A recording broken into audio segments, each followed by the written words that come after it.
I stood at the edge of the road, staring into the murky expanse of the abandoned motel that loomed before me. The weathered sign creaked softly in the wind, its faded letters whispering stories of a time long gone. This place had become a ghost of its former self, just like my brother, Lucas. It felt surreal, standing there, grappling with the weight of the news that had shattered my world. Lucas's death was a mystery, a tragic accident, they said. The police reports were vague, filled with jargon that did little to soothe my heartache. They spoke of a sudden incident and no foul play, but I couldn't shake the feeling that something darker lurked beneath the surface. He'd come here for reasons unknown to me, and now he was gone, leaving me with questions that clawed at my sanity. What had happened to him in this desolate place? Why had he chosen a run-down motel on the side of the road? The locals had their whispers, stories about hauntings, rituals, and lost souls trapped within its crumbling walls. Most people dismissed these tales as mere superstition, but I felt an unsettling pull toward the truth, something more sinister than what I had been told. Determined, I took a step forward, the gravel crunching beneath my boots. The chill in the air seeped into my bones, but I pushed the fear aside. I needed to uncover what really happened to Lucas. I needed to find out if the stories were true. As I crossed the threshold into the motel's lobby, an eerie silence enveloped me, a stark contrast to the turmoil raging within. This was it. This was where my brother's last moments unfolded, and I was here to confront the shadows that had claimed him. I couldn't let fear dictate my actions, not when I was so close to discovering the truth. I had to know what awaited me inside. As I stepped inside the motel, a heavy dread settled in my chest. The air was thick, almost suffocating, as if the walls themselves were holding their breath, waiting for something to happen. The dim light flickered overhead, casting long shadows that danced menacingly across the peeling wallpaper. Every creak of the floorboards sounded like a warning, echoing through the stillness, and I couldn't shake the feeling that I was being watched. The front desk was abandoned, the bell long since silent, yet I could swear I heard faint whispers brushing against my ears, carrying secrets meant for no one but me. My heart raced as I moved deeper into the motel, each step weighted with a sense of foreboding. I needed to find Lucas's room, the last place he had been alive. Finally, I found it, room 13. The door was slightly ajar, almost inviting, but I hesitated. Taking a deep breath, I pushed it open, and the hinges groaned in protest. My stomach twisted as I stepped inside. The room was eerily untouched, as if frozen in time. The bed was neatly made, the curtains drawn shut, and dust motes floated lazily in the slanting light. But beneath that facade of normalcy, something was terribly wrong. Strange symbols were etched into the walls, swirling patterns that felt both ancient and sinister. My fingers traced the crude lines, and a chill ran down my spine. Dark stains marred the floor, resembling dried blood, a haunting reminder of the life that once filled this space. I could almost hear Lucas's laughter, now just a faint echo in my mind. As I began to dig into his final hours, the atmosphere shifted. My surroundings twisted and blurred, and I felt disoriented, as though the room was alive, breathing with a malevolence I couldn't comprehend. I heard Lucas's voice, soft, almost pleading, calling my name from somewhere beyond the walls. It was a sound I would recognize anywhere, yet it was tinged with a desperation that sent shivers down my spine. I spun around, expecting to see him, but only shadows greeted me. They flickered in the corners of my vision, darting away whenever I turned my head. Panic gripped me, but I fought against it, desperate to understand what had happened here. What had led my brother to this cursed room? With each passing moment, the whispers grew louder, swirling around me like a storm, intertwining with the fragments of Lucas's voice. I felt the weight of the room pressing in, the walls closing around me. I was not alone in this place. Something was watching, something that thrived on fear and despair. And I was beginning to realize that the truth I sought might come at a far greater cost than I had ever imagined. As the shadows seemed to close in around me, I forced myself to focus. I needed answers. I scoured the room for anything that might reveal the truth behind Lucas's death. My heart raced as I found a small tattered notebook tucked beneath the bed. Its pages were yellowed with age, filled with frantic scribbles and desperate thoughts. I held my breath, flipping through the pages, each line drawing me deeper into a world I had never known. The motel had once been the site of occult rituals, practices designed to summon a malevolent entity that thrived on pain and suffering. The words spilled forth from the notebook like a dark confession, accounts of ceremonies held in secret, where the tortured cries of victims fed the insatiable hunger of the dark force that lurked within these walls. I could hardly believe what I was reading. It was as if I had stumbled into a nightmare. Then I found it, the revelation that shattered my world. The ritual room, disguised as the scene of my brother's death, was the heart of these gruesome ceremonies. Lucas hadn't just died here, he had been sacrificed, an offering to this ancient being.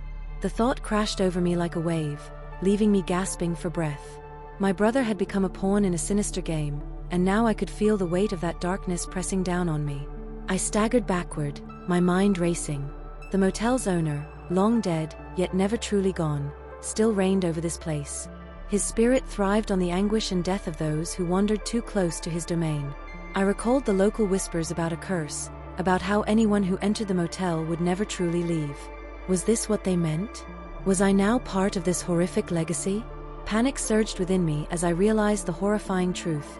Lucas didn't die by accident. He had been chosen, just as I was being chosen now.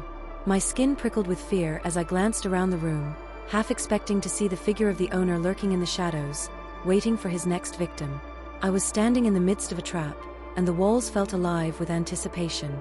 A cold sweat dripped down my back as I pieced together the events leading to this moment. I had come here searching for answers, thinking I could uncover the mystery of my brother's death. Instead, I had stumbled into a web of darkness, one that had ensnared countless souls before me. I could feel the entity's presence, a malevolent force whispering promises of power and eternity, luring me closer to the abyss. I was not just an investigator anymore, I was prey, and the hunt had only just begun. The realization hit me like a dagger in the heart. I had to escape before I became another sacrifice, another name added to the motel's cursed history.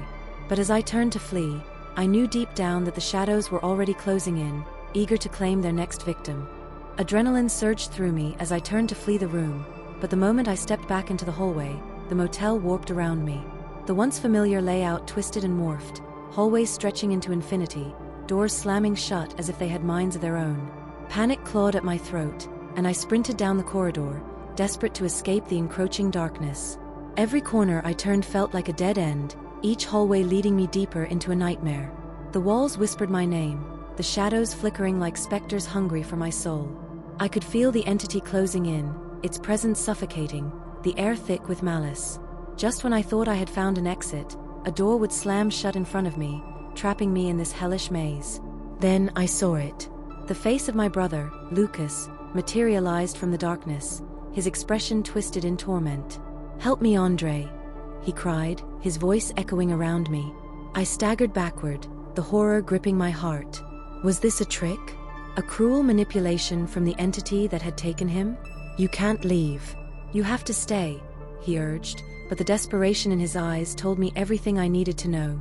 The corridor twisted again, and I was plunged into a violent chase, pursued by ghostly figures trapped in this nightmare. Their faces were twisted in anguish, their hands reaching out for me as I barreled past. I felt their icy fingers graze my skin, sending jolts of terror through me. I couldn't stop. I had to keep moving, keep searching for a way out.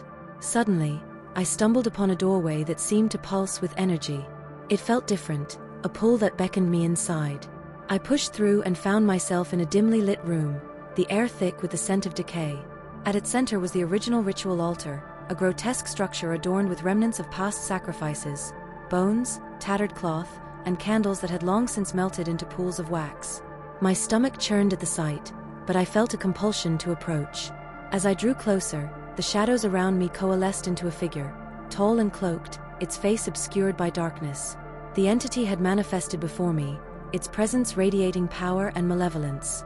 "Welcome, Andre," it hissed, its voice like nails scraping against metal. "You have come seeking answers, but what you will find is your destiny." My heart raced as I faced this being, the dark force that had ensnared Lucas and countless others. "You took my brother," I shouted, fury and fear colliding within me. "Why? What do you want from us?" The entity laughed, a sound that chilled me to the bone. He was an offering, a vessel to draw more souls into my embrace. "And now, dear Andre, you stand on the brink of becoming my next gift." With those words, the room warped again, the altar vibrating with energy. I could feel the ground shift beneath my feet, the very fabric of reality bending to the entity's will. I was trapped, and the shadows closed in around me, eager to claim their next victim. But I couldn't give up. Summoning every ounce of courage, I stepped forward, determined to confront the darkness. "I won't let you take me," I shouted, my voice resonating with defiance. I needed to find a way to break this cycle, to confront the very essence of the evil that had taken my brother. In that moment, I realized that I was not just a victim. I was still alive, still fighting. The entity's laughter echoed around me, but I wouldn't back down. I would fight to reclaim Lucas, to defy the darkness, even if it cost me everything. As I prepared to face the shadowy figure before me, I could feel the weight of the past pressing down, but I was ready to shatter the chains that bound me to this place. I stood at the altar, my heart pounding as the entity loomed closer, its dark form shifting and swirling like smoke in the air. Fear gripped me, but I forced myself to stand tall, determination igniting a fire within me. "I will not be your next sacrifice," I shouted, my voice trembling but resolute. The entity's laughter resonated through the room, chilling me to my core. "You think you can escape your fate, Andre? Your arrival here was no accident. It was orchestrated to complete the ritual, to draw you into my fold." It leaned closer, the darkness seeping into my mind, whispering terrible truths I wasn't ready to accept. "Your brother was merely the beginning," it hissed, its voice a slithering thing that wrapped around me. "You are the one I've been waiting for, the final piece of this twisted puzzle. With you, I can claim dominion over this realm and the next." Panic surged through me as the weight of its words settled in. I felt the walls closing in, the shadows wrapping around my limbs like chains. I had come here to seek the truth, to find my brother, but instead, I had stepped into a trap far deeper than I could have imagined. As the entity closed in, its presence suffocating, I realized I was faced with an impossible choice. It wanted me to offer my life, to end the cycle of torment and pain. "Do it," it urged, its voice dripping with malice. "You can save yourself, save your brother, and join me in eternity. Just give in." In that moment, I saw flashes of Lucas, his laughter, his smile, his warmth. The thought of losing him again, of joining him in that dark realm, filled me with a deep despair. I didn't want to be just another name on the Motels' cursed list. I wanted to fight, to reclaim my life and my brother's memory. But the darkness was relentless. It pressed closer, tendrils of shadow wrapping around my throat, cutting off my breath. I was losing my grip on reality, visions of agony swirling around me. The entity's face, a grotesque mockery of my brother, twisted into a grin that sent a shudder down my spine. I felt the pull of despair tightening around me, the promise of eternal torment lurking just beyond reach. My heart raced as I realized the weight of my decision. I could succumb, end the pain, or I could resist and risk becoming another victim. "No!" I screamed, the word ripping from my throat with every ounce of strength I had left. "I refuse to be your puppet." With that declaration, I surged forward, shoving the darkness away. A surge of light pierced through the shadows, blinding me for a moment. But just as quickly as it came, the light faded, leaving me in darkness once more. The entity lunged at me, and I felt the ground give way beneath my feet. I was falling, spiraling into the void, the echoes of my own screams filling the air around me. As I plummeted into the depths of despair, the last vestiges of hope slipped through my fingers like grains of sand. I thought of Lucas, of the bond we shared, and in that moment of sheer terror, I knew I had to fight for him, even if it cost me everything. "Lucas!" I cried, my voice echoing into the abyss. "I'm coming for you." And then, darkness swallowed me whole. My last scream reverberated through the motel, a haunting farewell that lingered in the air, a testament to my struggle. In that moment, my fate hung in the balance, uncertain, as the shadows claimed me, leaving nothing but silence in their wake.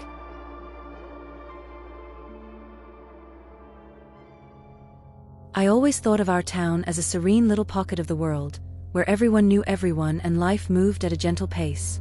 The quaint streets, lined with white picket fences and blooming gardens, painted a picture of comfort and familiarity. But all of that changed in the blink of an eye when a shadow fell over us, a shadow that came in the form of a serial killer. It started small. A few rumors whispered among friends at the local diner. But soon, whispers turned into conversations filled with dread. I could feel the fear in the air, thick enough to suffocate. The cheerful chimes of the town square's clock now felt haunting, reminding us of every minute that passed without answers. Each week, we would hear news of another victim, a name, a face, a life snuffed out without reason. The randomness of it all gnawed at my mind, turning the idyllic streets into a twisted maze of paranoia. I'm Laura, a criminology student at the local college. My fascination with the dark corners of human nature has always been more than just an academic interest, it's a calling. I've always sought to understand the monsters that lurk in the shadows, to uncover the truths hidden behind their actions. But never in my wildest dreams did I think I would find myself in the midst of such a chilling reality. As I walked through the town, I saw fear etched on every face, felt it in every glance. People began to avoid each other, keeping their doors locked tight, clutching their phones like lifelines. The local news became a grim reminder of our vulnerability. Each report delivered a fresh wave of horror, detailing the chilling details of the victims' last moments. I was drawn in, my heart racing not just with fear but with an insatiable curiosity. I needed to know what made someone turn to murder, to understand the mind that could take a life so easily. I began to dig deeper, collecting articles and notes, piecing together the fragments of information like a puzzle. With every new murder, my obsession grew. I was determined to uncover the truth. Who was the killer? What was the pattern? And more chillingly, would I be next? As night fell over the town, the darkness felt more oppressive than ever. I could almost hear the whispers of those who had fallen, urging me to listen, to find the connection that could save me. The more I delved into the mystery, the more I realized that in this quaint little town, even the most peaceful facade could conceal a lurking horror. The tension hung in the air, a palpable presence that seemed to watch and wait, reminding me that I was not just a spectator in this story. I was a part of it, caught in the shadow of a killer. As I immersed myself deeper into the dark tide of information surrounding the murders, I began to notice the details, small, seemingly insignificant pieces of the puzzle that others had overlooked. It was like walking through a gallery of chaos where everyone was too distracted by the obvious to see the hidden patterns. I had always been good at seeing what others couldn't, trained to spot inconsistencies, and now, this skill was my compass in a sea of confusion. One night, while poring over crime scene photos in my dimly lit room, a chilling thought crossed my mind. Each victim seemed to have one thing in common, an unsettling air of dread that lingered in their eyes, even in the photographs taken days before their deaths. Their smiles were strained, as if they sensed a threat looming just out of sight. But what could it be? I was determined to find out. I started to dig through police reports, eyewitness accounts, and social media posts. It was during this frantic search that I stumbled upon a detail that sent chills down my spine. All the victims had received mysterious phone calls shortly before their deaths. Each call was reported as a series of whispered words, unintelligible yet undeniably eerie. I couldn't shake the feeling that these whispers were more than just coincidence. They were a sinister invitation from the killer, a taunt masked in shadows. Armed with my criminology textbooks and a growing sense of dread, I began to analyze the time frames of each call. I pulled out a map of our town, marking each victim's home with colored pins, creating a twisted constellation of terror. The calls were always made in the late hours of the night, just before the murders took place. I could almost hear the phone ringing in the dark, the faintest echoes of hushed voices wrapping around the victims like a noose. As I connected the dots, a pattern began to emerge, one that felt disturbingly deliberate.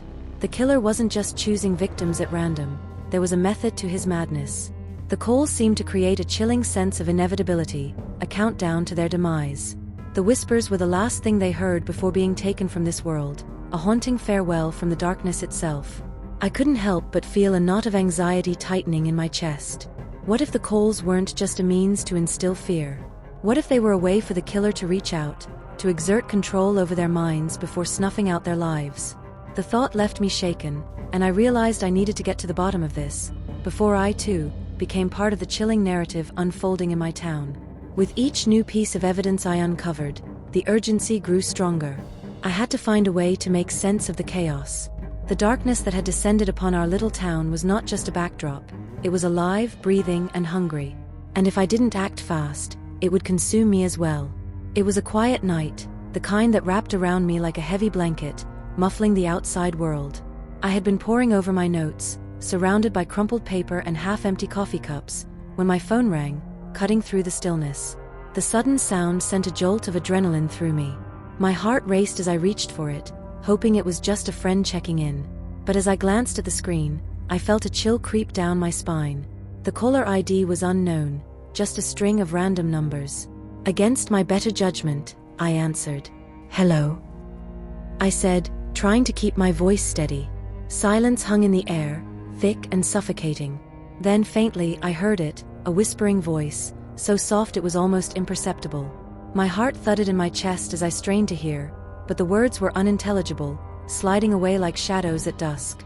I could barely make out any sounds, but the tone felt menacing, like a low hum of danger vibrating through the line. "Hello," I repeated, my voice shaking now.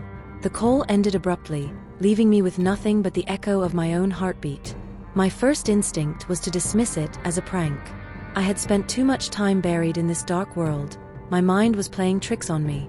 But as the night wore on, unease settled in my stomach. I tried to rationalize it, convincing myself it was nothing more than a coincidence, a fluke. But then it happened again. 2 nights later, the same unknown number lit up my screen. The whispering voice returned, more urgent this time, its tone cutting through the air like a blade. I hung up before I could even respond, my heart pounding in my ears.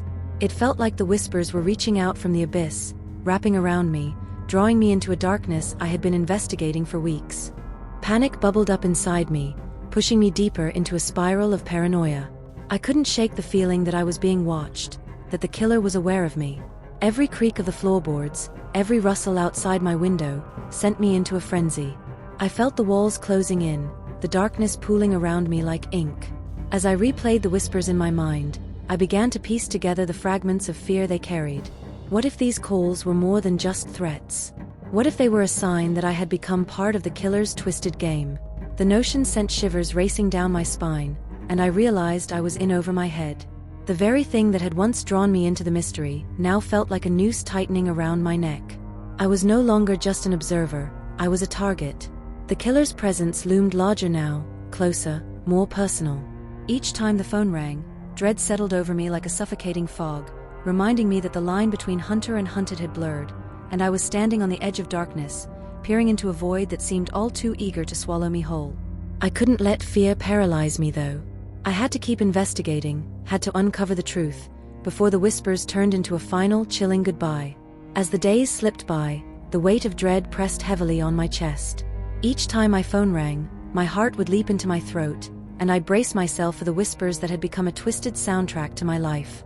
But I couldn't let fear immobilize me. I needed to keep pushing forward. It was during one of those sleepless nights, fueled by desperation and a desperate need for answers, that I finally began to see the patterns emerge. I spread out my notes across the floor of my cramped apartment, lines of information connecting like the threads of a spider's web. Each victim had a specific sequence in their deaths, days between the phone calls and their ultimate demise, patterns in their lifestyles, connections I had failed to notice before. I became obsessed, fueled by a sense of urgency that gnawed at me like a hungry beast. The killer was playing a game, and I was a pawn caught in the crosshairs. My pulse quickened as I realized the connection to the victims. The timeline pointed to one chilling conclusion: I could be next. The thought paralyzed me for a moment, but it ignited a fire deep within me. I had to act, to unveil the monster hiding behind the shadows. I frantically searched through social media posts, police reports, and anything I could find, piecing together the threads that tied us all together. Then came the whispers. Each time my phone rang, I would pick it up with trembling hands, and the soft, sinister murmurs would crawl under my skin. They began to sound closer, as if they were no longer just coming from the other end of the line but resonating from the very walls of my home. Some nights, I could swear I heard them outside my window, faint and taunting, like a haunting lullaby beckoning me into the darkness. I felt as though I was trapped in a macabre dance, the killer leading me deeper into his web with every call, every whisper. I tried to drown out the noise by keeping the lights on, filling the silence with music, but nothing could drown out the creeping sense of inevitability. I needed to know who he was, to stop him before he made me another name on that grim list. But time was running out. I could feel it in the air, a chilling certainty that with each passing hour, I was slipping further into danger. The walls felt like they were closing in, and I couldn't shake the feeling that the killer was watching me, his eyes lurking just beyond the veil of normalcy. Driven by panic and adrenaline, I decided to confront the very heart of the mystery. I had to dig deeper, find the connections between the victims that would lead me to the killer. I needed to be one step ahead, to break the cycle of fear before it claimed me. With every passing moment, the whispers grew louder, echoing in my mind as if mocking my desperation. I was running out of time, and I knew I had to uncover the truth before it was too late. As the darkness enveloped me, I felt a flicker of determination rise within me. I would not let fear consume me. I would fight back, even if it meant staring into the abyss itself. My investigation had led me down a treacherous path, revealing truths I never wanted to confront. I had spent countless nights piecing together the fragments, unraveling the web of horror that bound the victims together. But nothing could have prepared me for the revelation that struck me like lightning. The killer was someone I knew, someone I had trusted. As I dug deeper, scrutinizing every detail, a familiar name kept surfacing, someone from my past, a figure entwined with my life in ways I hadn't fully appreciated. The connections became painfully clear. This person had been close to the victims, weaving in and out of their lives like a ghost. The whispers, once haunting but distant, now felt like an accusation. I could hear them echoing in my mind, reminding me of my own blind spots, the danger that lurked so close. The tension was palpable as I confronted my suspicions, grappling with the sickening reality. I felt like a moth drawn to a flame, knowing I was walking into a trap but unable to turn back. I needed answers, and I needed them fast. If I was right, I had to expose the killer before he could strike again. I arranged to meet him under the guise of friendship, my heart pounding in my chest as I walked into the dimly lit cafe. The air felt thick with anticipation, each breath laced with fear. I watched him closely, every smile and laugh carrying an undercurrent of menace that sent chills racing down my spine. I knew I was risking everything by confronting him, but the truth had to come out. "Do you ever think about the murders?" I asked casually, trying to mask my growing dread. His expression shifted subtly, a flicker of something cold in his eyes. "Of course. It's terrible what's been happening," he replied, his voice smooth, yet it felt like ice running through my veins. As we talked, the weight of suspicion hung between us, an invisible thread ready to snap. The tension escalated until I could barely breathe. I had to act before he sensed my suspicion. With every ounce of courage I could muster, I laid out the evidence I had gathered, pointing fingers at the patterns, the connections. His laughter sent a jolt of fear through me, a sound so chilling it reverberated in the depths of my mind. "You think you understand, Laura? You're just a player in my game. You'll never catch me." The words were a taunt, and in that moment, I knew I had to take control. I reached for my phone, feigning an innocent text, but my true intention was to alert the police. Suddenly, he lunged at me, his hands closing around my throat with a force that stole my breath. In a desperate struggle, I fought back, remembering everything I had studied in criminology, how to manipulate the mind, how to escape. I broke free, using my knowledge of human behavior to outsmart him. I maneuvered away just long enough to slip out of his grasp and dart towards the door, adrenaline surging through my veins. I burst outside, my lungs gasping for air as I sprinted towards safety. The sirens blared in the distance, a haunting reminder that help was on the way, but I could still feel his presence lurking in the shadows, watching my every move. When the police arrived, they apprehended him, but I knew deep down that this wasn't the end. The chilling truth hit me like a wave. Though I had survived, the legacy of the killer lingered in the air, an indelible mark on my life and my town. That night, I returned home, still shaking from the encounter, and just as I thought I could finally breathe again, my phone rang. I hesitated, dread pooling in my stomach as I glanced at the screen. It was an unknown number, again. With trembling hands, I answered. The whispers echoed through the line, soft and sinister, sending chills down my spine. "You thought it was over, didn't you, Laura?" A chill swept through me, and I realized that the killer's influence hadn't truly been vanquished. The darkness would always be there, lurking, waiting for its next opportunity. I was caught in a cycle of horror that seemed inescapable. As I hung up, I understood that I had escaped one monster, only to be haunted by the legacy of another.